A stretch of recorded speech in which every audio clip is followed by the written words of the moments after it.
ప్రజలందరికీ నమస్కారం. నా పేరు దేవరకొండ ప్రసాద్. అసలు దేవరకొండ నాగవర ప్రసాద్. నేను ఏకలవ్య మూల పురుషుడైన మా జాతి మూల పురుషుడైన ఏకలవ్యుడి సంతానానికి చెందినవాడిని. అంటే ఇక్కడ ఆంధ్రప్రదేశ్లో ఎరుకుల క్యాస్ట్ అని అంటారు. అలాగే మా కులదేవతలు చెంచులక్ష్మి, ఎరుకల నాంచారం తల్లి, భక్త శబరి. అలాగే దశావతారాల్లో 10వ అవతారమైన వరాహ అవతారం మాకు అత్యంత గౌరవమైనది, ప్రీతిపాత్రమైనది. ప్రస్తుతము ఆంధ్రప్రదేశ్లో మాకు దేవదేవుడైన శ్రీ వెంకటేశ్వర స్వామి వారి లడ్డూ ప్రసాదం పైన అనేక రకములుగా పంది కొవ్వు, గుడ్డు కొవ్వు కలిసివని ఆ కోట్లాది భక్తుల మనోభావాలు దెబ్బతినే విధంగా, ఆచార వ్యవహారాలు, విశ్వాసాలు దెబ్బతినే విధంగా మాట్లాడడం జరిగింది. అట్లాగే మేము వెంకటేశ్వర స్వామికి అత్యంత భక్తులు. మా కులదేవత అయిన ఎరుకల నాంచారమ్మ ఎరుకు చెప్పడం వలన శ్రీనివాసుడు కళ్యాణం జరిగిందని చెప్పేసి ప్రసిద్ధి. మేమందరం ఎంతో భక్తి శ్రద్ధలతోటి, భయభక్తులతోటి వెంకటేశ్వర స్వామిని ప్రధాన దైవంగా పుంజుకుంటాము.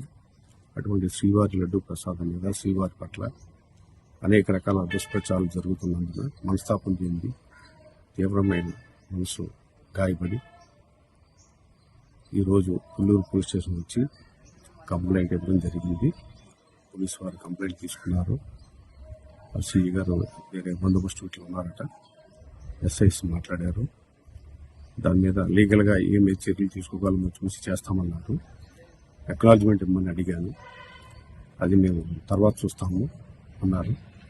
సిఏ గారు వచ్చేంతవరకు వెయిట్ చేస్తామని చెప్పాను. వద్దులేండి, మీరు వెళ్ళిపోండి, వెయిట్ చేయడం ఎందుకు, తర్వాత మేము చూస్తామని ఆ అక్నాలజ్మెంట్ ఇచ్చిన కాపీ కూడా ఎస్ఐ గారు తీసుకోవడం జరిగింది. ఎవరెవరు మేము పేరు చేశారు సార్? శ్రీ నారా చంద్రబాబు నాయుడు గారు, ఆంధ్రప్రదేశ్ సీఎం గారు, నారా లోకేష్ గారు, శ్రీ పవన్ కళ్యాణ్ గారు, టీటీడీ ఈవో శ్యామలరావు గారు, బిఆర్ నాయుడు గారు, ఈటీవీ అధినేత చెరుకు కిరణ్ గారు, వేమూరు రాధాకృష్ణ గారు, ఏబిఎన్, ఆంధ్రజ్యోతి ఛానల్ పేపరు, అట్లాగే ఈటీవీ, ఈనాడు పేపరు, అలాగే వంశీకృష్ణ మహాన్యూస్ ఛానల్, అట్లాగే ఈ డిబేట్స్ పెట్టి లడ్డూ ప్రసాదం పట్ల జిగుసాకరంగా మాట్లాడిన అందరిపైన, ఇంక్లూడింగ్ మీడియా మిత్రులు ఎవరైతే ఉన్నారో, అంటే ఈ ప్రసాదం దేవదేవుడికి వ్యతిరేకంగాను, లడ్డూ ప్రసాదానికి వ్యతిరేకంగాను ఎవరెవరైతే కొంచెం ఇట్లా ఈ విధంగా వినడానికే జిగుప్స కలిగించే విధంగా డిబేట్లు పెట్టి అసభ్యకరమైన పదాలను ఉపయోగించారు, వారందరిపైన, ఇంకెవరెవరు ఉంటే వాళ్ళందరిపైన ఏ తేదీలో ఇప్పుడు ఎక్కడెక్కడ ఏ విధంగా చేశారు అనేది పునఃస్పష్టంగా రాసి ఆ రిపోర్ట్ ద్వారా ఇవ్వడం జరిగింది. దాని మీద లీగల్ యాక్షన్ తీసుకుంటామని పోలీసు వారు చెప్పడం జరిగింది. బట్ అక్నాలజ్మెంట్ మాత్రం ఇవ్వడానికి నిరాకరించారు. అది కొంతసేపు వెయిట్ చేసి చూస్తాను, ఎక్నాలజీ తీసుకుంటాను, లేదనుకుంటే నెక్స్ట్ ప్రొసీజర్ ఫాలో అవుతాను. మీరు ఇంత దూరం వచ్చి కంప్లైంట్ గారి కారణం ఏంటి సార్? అక్కడ ఇవ్వచ్చు. నేను ప్రస్తుతం నేను నివాసం ఉండేది విజయవాడలోనే. ప్రస్తుతం మెడికల్ లీవ్ లో ఉన్నాను. ఇంతకుముందు ఎక్కడ చేశారు? ఇది ఫస్ట్ గా సెక్రటేరియట్ లో సమ్ ఎమ్మెల్యేస్, మినిస్టర్స్ అలా సమావేశంలో ఇది ఫస్ట్ గా సీఎం గారు మాట్లాడడం జరిగింది. అందుకని చెప్పేసి పాయింట్ ఆఫ్ జ్యూరిడిక్షన్ ఇక్కడ వస్తుంది కాబట్టి ఇక్కడ రావడం జరిగింది. మీరు ఎక్కడ డ్యూటీ చేస్తున్నారు సార్ ప్రజెంట్? నేను యాక్చువల్గా డిటిసి శ్రీకాకుళంలో ఉండాను. అక్కడి నుంచి మెడికల్ లీవ్లో వచ్చాను. ఆ తర్వాత నన్ను పీటీసీ అనంతపురం అటాచ్మెంట్ చేయడం జరిగింది. ఇంకా నాకు ఇష్టం లేక నేను మెడికల్ లీవ్ కంటిన్యూ చేస్తూ ఉన్నాను.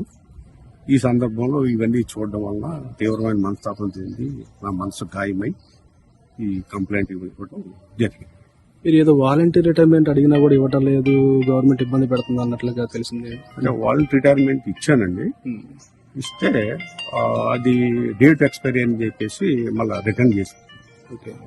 మరలా ఫ్రెష్ అప్లికేషన్ మరలా ఇవ్వడం జరిగింది.